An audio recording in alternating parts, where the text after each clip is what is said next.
माझ्या बाळा, खूप उदास दिसतोय. काय झालं? कोणाशी भांडण झालं का? की पुन्हा पैशांची अडचण आली?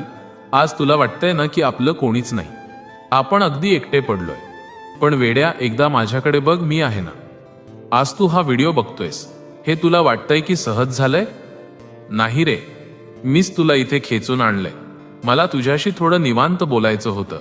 आज तू माझं सगळं बोलणं शांतपणे ऐक. तुला तुझ्या प्रत्येक प्रश्नाचं उत्तर मिळेल. तू किती दिवसांपासून म्हणतोयस ना, स्वामी एकदा अक्कलकोटला येऊ द्या, पण काही ना काही आडवं येत होतं.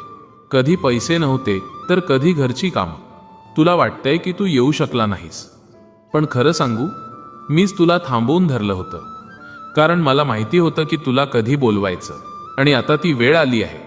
आता तुझा रस्ता मोकळा झालाय. मी तुला स्वतः साथ घालतोय, कारण आता तुझं दुःख हलकं करण्याची वेळ आली आहे.